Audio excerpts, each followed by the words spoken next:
¿Lo defendería? No, porque no creo en él. O sea, no creo para nada en él. Bueno, estamos con Alberto Borea, constitucionalista, además fue en su momento senador en 1991, si no me equivoco. Don Alberto, ¿cómo está? Bienvenido a Exitosa. Soy Jesús Verde y estos informamos y opinamos. Y Jesús, encantado de estar en contacto con ustedes. Efectivamente, yo fui senador en el año 1900, elegido senador en el año 1990, y el mandato se truncó, digamos, por el golpe de Alberto Fujimori el 5 de abril de 1992. Quiero recordar que era un Senado donde estaban presentes Luis Alberto Sánchez, Armando Villanueva, Javier Valle Riestra, Jorge Lozada Estambul, Felipe Osterling, Juan Inchaustegui y Enrique Bernales. Esto para decirte de la calidad del Senado que había, a excepción hecha de algunos, claro que no estábamos a esa altura, como el caso mío, pero que realmente tenía una gran representatividad incluso en el grupo que llevó Fujimori, como era el caso de Víctor Arroyo Cuyubamba o de Máximo San Román o de Santolaya, que eran buenos senadores, eran muy buenos senadores, participaban normalmente con mucha propiedad. O sea que realmente pues yo me siento muy orgulloso y además muy satisfecho, agradecido a Dios de haber podido formar parte de ese Senado, ¿no? Bueno, prácticamente eso es como el Dream Team político, ¿no? Que uno quisiera tener en los diferentes parlamentos que se han venido constituyendo. Hemos perdido, don Alberto, cierto nivel de profesionalismo en ese ámbito, ¿no? Lamentablemente ahora tenemos congresos altamente cuestionados y que no tienen capacidades. Ahora, las figuras que usted está nombrando, pues tenían ideología o formación política, pero sobre todo convicciones, ¿no? Para poder llevar a cabo reformas importantes. Exitosa. Que creo que es el rol fundamental de un parlamento en todo sentido de la palabra. Hoy no lo estamos viendo. No sé si usted coincide con eso o en ese aspecto conmigo. Claro, Jesús, hay una falta de formación política que es consecuencia del desmoronamiento de los partidos políticos. No nos olvidemos que en la década de los 90 Fujimori lanzó una campaña muy intensa para desprestigiar a los partidos y que tuvo que ser el Foro Democrático, que fue una institución que nació de personas que, si bien habíamos formado parte de los partidos, no estábamos en ese momento actuando en capacidad partidaria, sino en capacidad de ciudadanos para defender la democracia, y tuvimos mucho éxito, no solamente en cuanto llegamos a deslegitimar, diría yo, al gobierno dictatorial, sino que lo vencimos en frente a los obstáculos que nos pusieron para obtener las firmas para el referéndum, lo cual luego de la trafa que adicionalmente, pusieron para que no se llevara a cabo, no obstante que se habían recogido aproximadamente 1.900.000 firmas, ya estaba totalmente, desnudado respecto a lo que venía haciendo en el país. Bueno, partidos políticos que además ahora están extintos, ¿no? A propósito de lo que se estaba comentando. Y creo que era importante en ese momento, sobre todo en el contexto, recuperar algo que nos cuesta sostener, ¿no? Que es finalmente la democracia. Pero vamos al fondo de esta entrevista, don Alberto, porque creo que es importante en todo caso. Yo me sorprendí esta mañana, no esta mañana, sino anoche, cuando vi cómo es que estaba accionando la Comisión de Constitución del Congreso de la República y me pregunté qué está pasando. Si todo el mundo está rechazando una asamblea constituyente, ¿cómo es posible que la Comisión de Constitución funja, ¿no? de cierta asamblea constituyente para buscar cambiar 53 artículos de los 130 que tiene nuestra Constitución? ¿Cuándo se ha visto eso, no? Y a título de qué también. Lo que yo quisiera preguntarle, porque usted es el que maneja esto, ¿es finalmente la Comisión de Constitución la instancia que tiene que hacer esta modificación a la Carta Magna, el documento más importante que tiene el país? Mira, el texto de 1993 tiene que ser revisado, no cabe ninguna duda. Obvio. Yo lo he planteado desde el mismísimo 1992, cuando se planteó la convocatoria al denominado Congreso Constituyente Democrático. Es decir, yo creo que adoleció de una falta de legitimidad en el origen y eventualmente tomó en cuenta fundamentalmente los intereses o los pareceres de solamente un sector de la población. y que sin duda, digamos, algunas cosas se han conseguido a partir de la reinserción del Perú en el sistema económico del cual habíamos sido,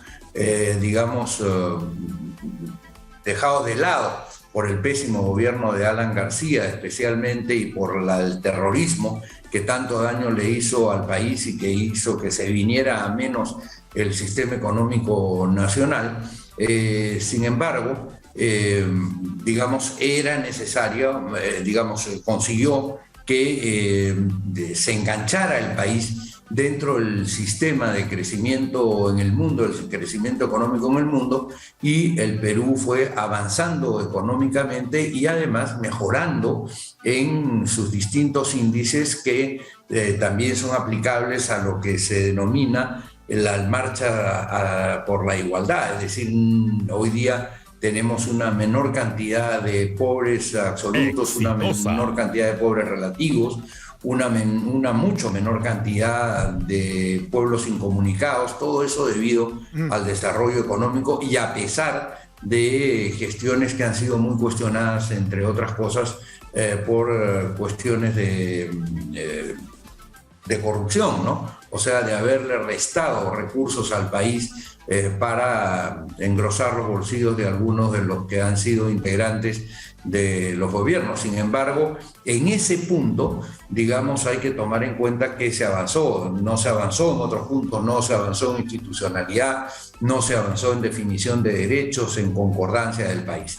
Entonces teníamos y tenemos que ir a una conversación constitucional. El problema es que la conversación constitucional integral no se puede dar en un momento de absoluto conflicto como es este, sino que tiene que haber un espacio de pensamiento y de tranquilidad y de concordancia entre todos los sectores del país para proceder a esto. Ahora, dicho esto, sí se puede ir modificando ese texto, por figuras concretas. Cuando tú hablas de 53 artículos, parece que fuera mucho, Jesús, pero no es así. No es así porque en realidad lo que se está cambiando es la inclusión del Senado, que fue uno de los grandes errores del fujimorismo, del que hoy día se ha dado cuenta porque los congresistas fujimoristas han votado para la restitución del Senado. No nos olvidemos que en el Congreso Constituyente Democrático de 1992 se dejó de lado el Senado por solo un voto, es decir, por 41 votos fue aprobada la extinción del Senado, con lo cual naturalmente no había una mayoría suficiente, pero ¿qué pasó? Hoy día se están rectificando en este punto, lo cual me parece sano, y en realidad los 53 artículos están referidos fundamentalmente a las capacidades o a las posibilidades del Senado. Por ejemplo, cuando tú hablas de 53 artículos, hablas de este artículo, voy a coger porque acá tengo la ley al azar, la verdad, artículo 136.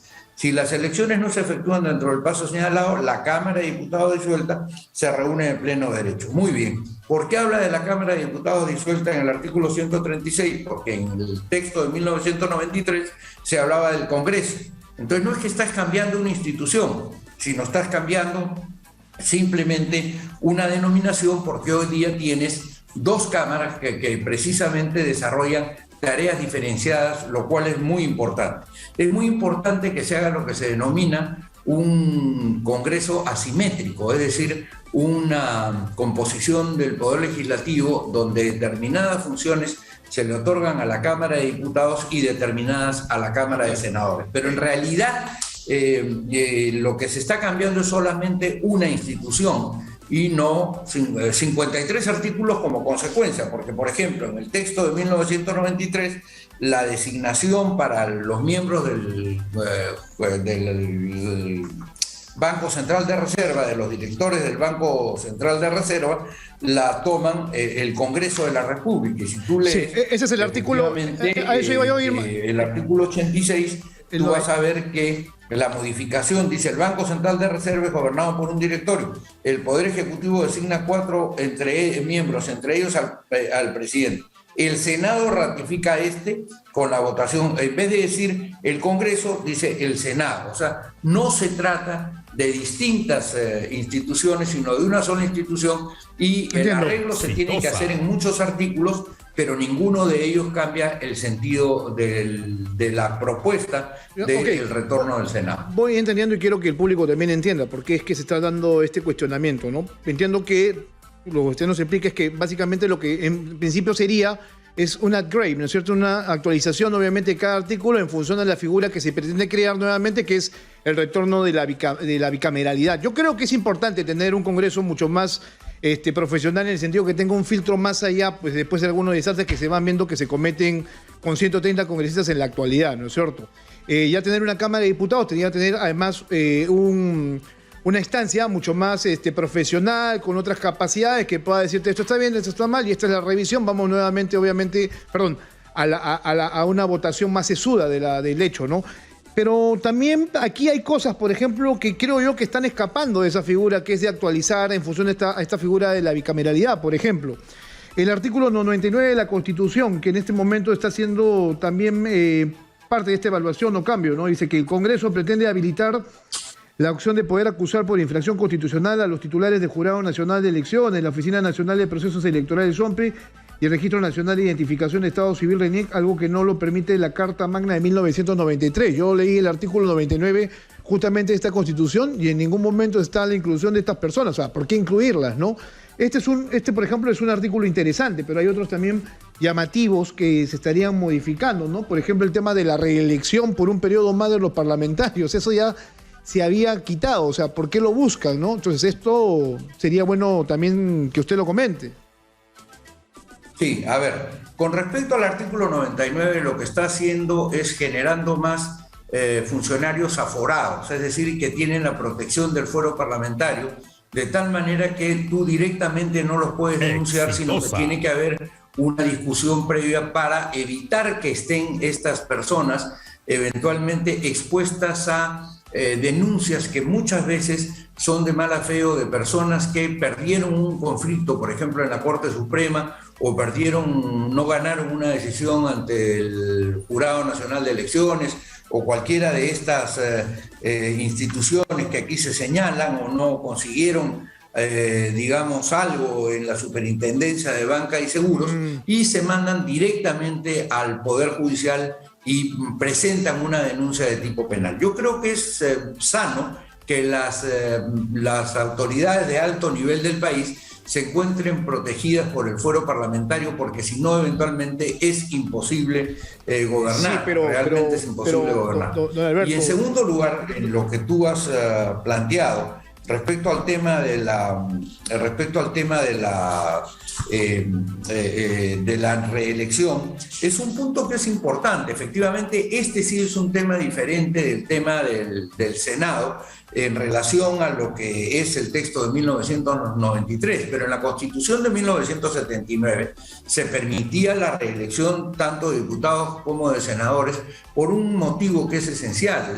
¿Cuál es la razón de la no reelección? La razón de la no reelección, o una de las razones, la más importante, digamos, de las razones o de los motivos, es que quien tiene manejo sobre el presupuesto puede utilizar ese presupuesto a favor suyo en la siguiente campaña. Entonces, eso aplica especialmente para las autoridades del Poder Ejecutivo o para las que manejan fondos. En el caso de los diputados y de los senadores, no solamente no manejan fondos, sino están prohibidos de manejar fondos. Es decir, ni siquiera pueden presentar proyectos de ley que impliquen generación de gasto.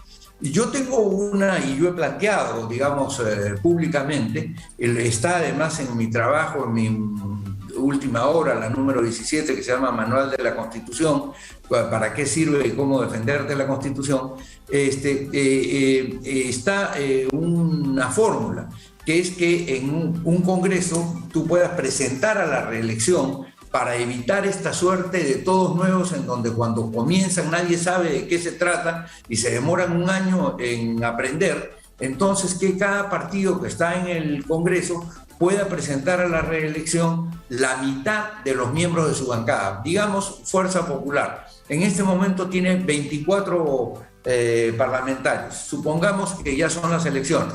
Entonces, en la lista de 130 o de 150 de la próxima lista que venga para la Cámara de Diputados o para el Senado, solamente podrá presentar a la reelección la mitad de esos que están, o sea, la mitad, es decir, 12. Y los otros 138 o los otros 118 serán nuevos, de tal manera que puedes hacer una combinación adecuada entre experiencia y novedad, que es lo que necesita el país, es decir, una renovación, pero también necesita la experiencia.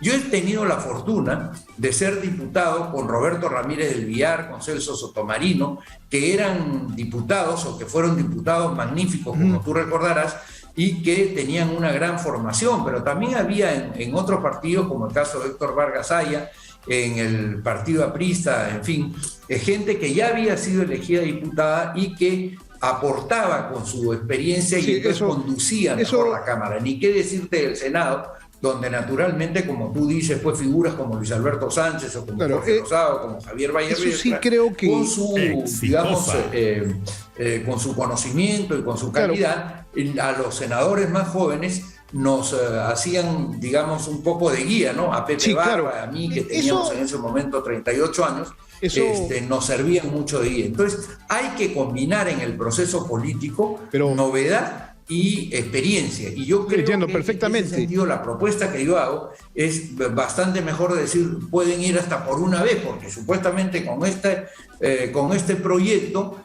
todos los que son diputados podrían presentarse a la reelección y todos los que son senadores también podrán presentarse a la reelección en el siguiente periodo. Yo creo que hay que balancear, pero de todas maneras esto es preferible a lo que hay ahora, porque precisamente todos estos personajes que tenemos ahora, los niños, los sobrinos, los primos, todos esos son producto de que no ha habido una preparación de tipo político ni hay ninguna guía de tipo político, tanto así que tú ves cómo se meten por la ventana ex parlamentarios para estar presentes en el Parlamento. Tienes el caso del Lescano y el caso de cantidad de congresistas que hoy día son, entre comillas, asesores de los nuevos congresistas, ¿no? Y yo creo que eso no está bien, no le hace bien al país. Permítame volver a mis preguntas iniciales. ¿Es este Congreso o esa comisión de fiscalización la encargada de hacer estos cambios? O sea, digo, en un contexto tan complejo, volviendo justamente a la modificación del artículo 99, que incluye, ¿no es cierto?, a estas instituciones o a estos funcionarios, lo correcto, lo idóneo. Sé que hay un pronunciamiento del Tribunal Constitucional, pero vamos, hemos venido a una elección bastante compleja, ¿no? muy politizada, y esto podría ser entendido, por ejemplo, como una especie de castigo, ¿no? Si es que, por ejemplo, el Parlamento quisiera también acusar, ¿no? Por ejemplo, al jefe de la OMPE, al jefe del Jurado Nacional de Elecciones. Sabe usted perfectamente de lo que le estoy hablando, porque hay gente dentro del Parlamento Nacional que insiste que hubo fraude en esta última contienda. Claro, pero aquí no se refiere exactamente a eso, Jesús, sino al contrario, le está generando una estructura de defensa, porque si no, cualquier persona, cuando la persona no está aforada, o sea, aforada significa que tiene un foro especial, tiene un tribunal especial, ¿no es verdad? Entonces, cualquier persona puede plantear esa denuncia y tiene que ser tramitada ante el Poder Judicial. Cuando tú le das esta protección a los funcionarios de más alto nivel, obligas a un debate en donde va a participar la opinión pública. Ahora, esto tiene que ir de la mano con una norma, que es que lo que resuelve el Congreso no necesariamente tiene que ser seguido por el Poder Judicial, porque en algún momento se dijo, dentro del entusiasmo demagógico con que a veces se hacen las cosas, y atolondrado y atropellado, desconociendo lo que decía Aristóteles hace 2500 años, que no siempre la ley más perfecta es la mejor ley y que las leyes tienen que tomarse con calma. Eduardo Couture, que es uno de los grandes juristas de América, decía siempre el derecho el derecho venga de las cosas que se hacen sin su auxilio. Entonces, cuando tú en la noche presentas un proyecto y en la mañana siguiente lo tienes aprobado, eso es evidente que no se reflexionó. Entonces, a lo que voy es a que efectivamente tú requieres de una tramitación y de un pensamiento especial o de un debate especial para poder, digamos, acusar a estas personas, y el Poder Judicial, una vez que ha procedido el poder político, que es en este caso en la Cámara de Diputados, en el caso de delitos cometidos en el ejercicio de sus funciones, que es distinto del caso de infracción constitucional, entonces el Poder Judicial debería de estar en la posibilidad de decir, bueno, ustedes han dicho que ahí hay delito, pero yo considero que no hay delito. Porque en materia de derecho de tipificación de conductas, el especialista no es el personaje que va al Congreso, que ahí hay, digamos, seguramente personas que manejan un carro como Silva y que creen que pueden con eso ser ministros de transportes, o gente que no tiene ninguna formación en derecho y termina calificando como delito algo que no es delito. Bueno, entonces yo creo que esto más bien le da en materia electoral una protección adicional a estas personas. Bueno, esa es parte de la discusión, porque incluso entiendo yo de que para que esto se diera, ¿no es cierto?, el Congreso, al menos la Comisión de Constitución, tendría que haber pedido la opinión de justamente el Jurado Nacional de Elecciones, la OMPE, ¿no?, todas las personas que ahora pues van a ser incluidas dentro del artículo 99. No necesariamente. Eso es una distorsión que se hizo en la época de Fujimori. El Congreso le pide la opinión a quien le parece conveniente. O sea, el Congreso no es un ministerio. Ahora, normalmente se le pide la opinión a gente que conoce para evitar exabruptos o para evitar atolondramientos o circunstancias apresuradas. Pero en este tema yo te diría que hay, digamos, consenso entre los constitucionalistas en la necesidad de darles esa protección adicional a este tipo de funcionarios que si no están expuestos directamente a denuncias de mala fe o más bien con un contenido absolutamente, digamos, exagerado, digamos, ¿no? Y en todo caso sería bueno recordar lo que fue su defensa para con Pedro Pablo Kuczynski, porque creo que tuvo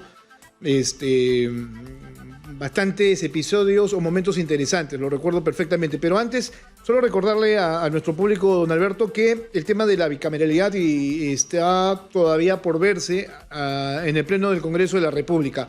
Podría pasar, como podría ser devuelto nuevamente a la comisión para su revisión y posiblemente algunas recomendaciones para que sea mejor evaluado. Ojo con eso, que todavía estamos un paso antes de, ¿no? Sin embargo, las críticas subyacen cuando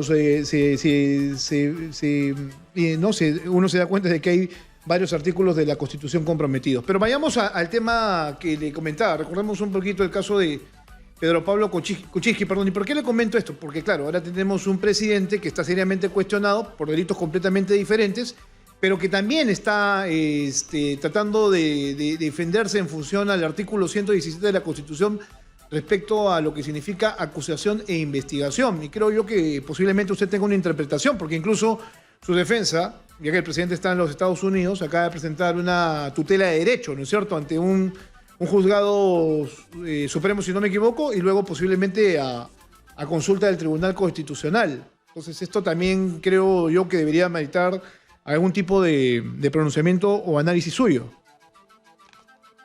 Sí, cómo no, Jesús.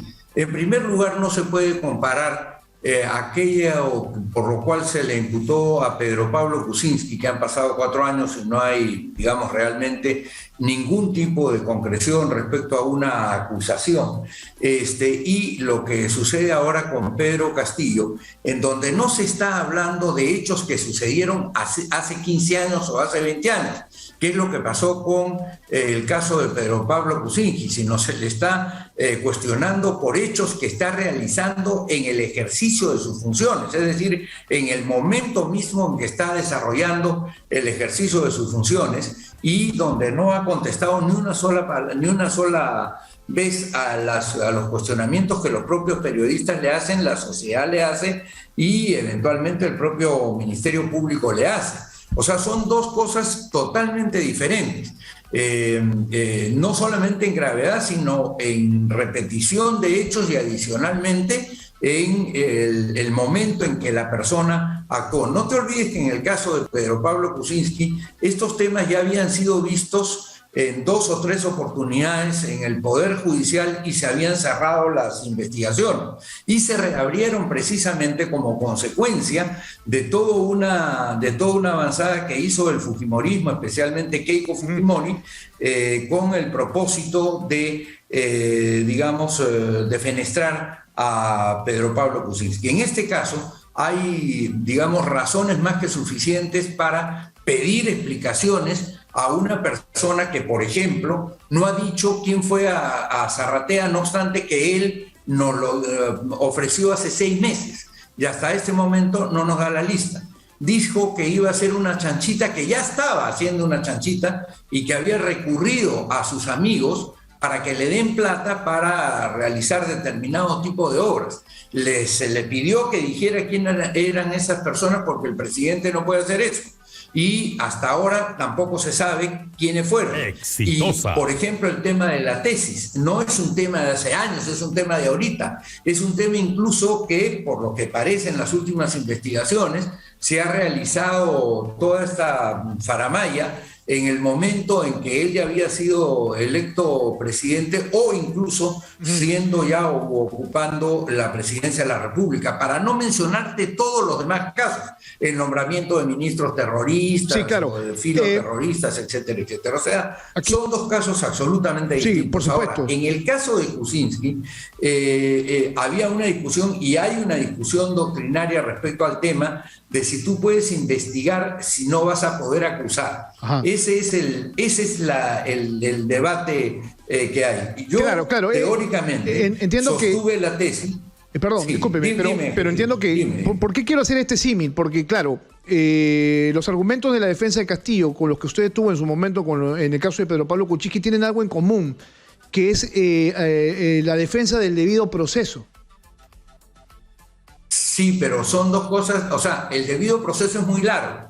Lo que sucedió en el caso de Kuczynski, además, y porque lo que yo invoqué el debido proceso, fue porque, me acuerdo de una ciudadana que se apellidaba Beteta, de los cuales ya nadie se acordará, o una señorita que se llamaba Bartra, que estaban en esa comisión. En la mañana reciben una comunicación de parte de alguien de Brasil y a las 3 horas ya las estaban presentando en el Congreso sin habérsela presentado a la parte que tenía que, tomar conocimiento de este asunto para poder decir de lo que se tratara y especialmente a sus abogados para que pudieran manifestarse sobre ella. Sobre esa parte del debido proceso se estaba hablando. Cuando Pedro Pablo Kuczynski fue convocado al Congreso de la República para defenderse, Pedro Pablo Kuczynski fui yo, me llamó 5 días antes de que se produjese la vista y preparé la defensa y concurrí naturalmente.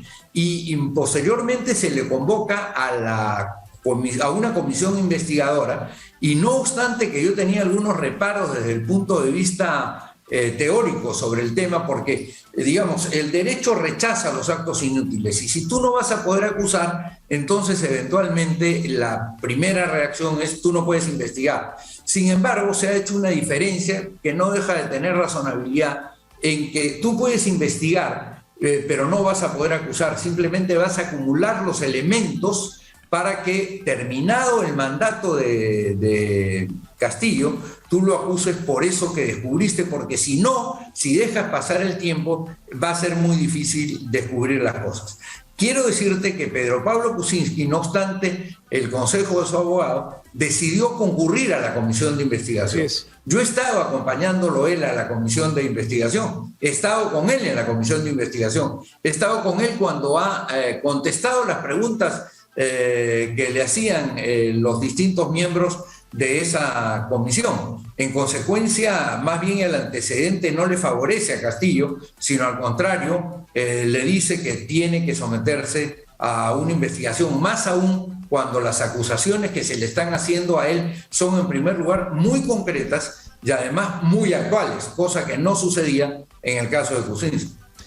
Yo siempre planteo, ¿no? Y esto ya es en realidad constante, ¿no? Que quien no tiene miedo, obviamente, a que se le pruebe lo contrario, pues se tiene que allanar a las investigaciones sin generar mayor problema, ¿no? Sin embargo, parece que no hay esa convicción por parte del presidente. Por eso es que además busca respuestas ya a otros niveles, ¿no? Hasta llegar al Tribunal Constitucional. Esta es una situación diferente, compleja seguramente, y un reto para la justicia, porque incluso está este tema de ver durante el proceso de investigación qué tanto se prueba y qué tanto tienen posibilidades de pedir medidas limitativas, ¿no? Como se le aplica a cualquier ciudadano común y corriente. Y hablo de desafío porque, claro, ahí volvemos nuevamente a la discusión, ¿no? De la interpretación correcta del artículo 117. Sí, bueno, pero mira, ya el presidente en este momento está tomando algunas ventajas, ¿no? Por ejemplo, déjame enfocar bien, está tomando algunas ventajas, como por ejemplo contestar por escrito. Como tú comprendes, no es lo mismo contestar un interrogatorio teniendo a la persona que te pregunta al frente, que naturalmente va a repreguntar de acuerdo a lo que tú has respondido en la pregunta anterior, o va a profundizar en la medida en que tu respuesta no ha sido completa, que contestar un cuestionario, ¿no? En donde al contestar el cuestionario va a estar reunido con su abogado y eventualmente con su cuerpo político, y los que van a terminar respondiendo no va a ser el presidente, sino va a ser toda esta corte de asesores que tiene, ¿no? Entonces desnaturaliza un poco ese principio de inmediación que tiene que existir en este punto de la investigación. Sin embargo, ya se le ha convocado para que concurra, y espero que el día lunes vaya. Yo no creo que tenga éxito en su pedido el doctor Espinosa, que dicho sea de paso es un muchacho joven con condiciones para ser abogado, está haciendo su trabajo. Tú puedes estar de acuerdo o no con lo que él esté diciendo, pero no es una persona descalificable y se ha comportado con propiedad, digamos, en lo que es la defensa de una persona acusada, porque además el abogado tiene que encontrar el ángulo que eventualmente la persona humana que es su cliente quiere presentar, ¿no? Bueno, es una situación bastante difícil, ¿eh? Yo creo que poco a poco el cerco se le está cerrando al presidente de la República. Va a tener que tomar una decisión como político y en lo personal también, porque esto claramente podría afectar a su familia. En todo caso, siempre yo insisto, ¿no?, en este tema de la institucionalidad y bajo los preceptos propios, ¿no?, de la legalidad. Nadie es culpable hasta que se pruebe lo contrario. Sin embargo, uno tiene la posibilidad también, obviamente, de exigir respuestas. Una cosa antes de que se vaya, ¿no?, a título personal, ¿lo defendería? No, porque no creo en él. O sea, no creo para nada en él. Creo que ha sido una persona que ha mentido constantemente, que no cumple ninguna de sus palabras. Acuérdate lo que le dijo al cardenal, sí, lo que le dijo al obispo, lo que le dijo a Max Hernández y a no sé quién que fue con él, que fueron con él a hablar, lo que les dijo a los periodistas que concurrieron a Palacio. Es decir, todas son mentiras, falta de cumplimiento, todo este teatro que monta con un gasto innecesario de soles, donde miente otra vez, porque no hay Consejo de Ministros descentralizados. El Consejo de Ministros es una reunión específica que se hace con un propósito concreto, y eso no tiene nada que ver con la retahíla de discursos que lanza el ciudadano Aníbal Torres y todos los demás, y que él se dedica a decir yo no soy culpable, me quieren atacar. Es que tiene que ver eso con el gobierno del país. Entonces tú te das cuenta que es una persona que, digamos, a mi criterio, yo no estaría convencido de defenderlo. Es más, creo que él ha cometido ya infracciones constitucionales, y que por ese hecho, eventualmente, que es distinto de una vacancia, podría ser inmediatamente procesado en el Congreso de la República y suspendido eventualmente en el ejercicio de sus funciones, porque sí hay infracciones constitucionales. Para empezar, el solo hecho de presentarte a un cargo como ese sin tener ninguna preparación, para utilizar las palabras de su camarada o compinche Guido Bellido, de lanzar a un sindicalista básico para que sea presidente de la República sin ninguna otra formación, eso ya me parece una infracción constitucional. Nombrar a tipos que no tienen ninguna condición, es más, que tienen antecedentes, digamos, policiales, muchos de ellos, o antecedentes políticos repudiados por el país, como son todas aquellas personas que alentaron a Sendero Luminoso y que han sido designadas ministras en este caso, es evidente que constituye a mi criterio una infracción constitucional y que debería ya de llamársele a capítulo por eso, ¿no? Bueno, don Alberto, muchas gracias por estar con nosotros. Muy amable. Muchas gracias a ti, Jesús, y hasta cualquier momento.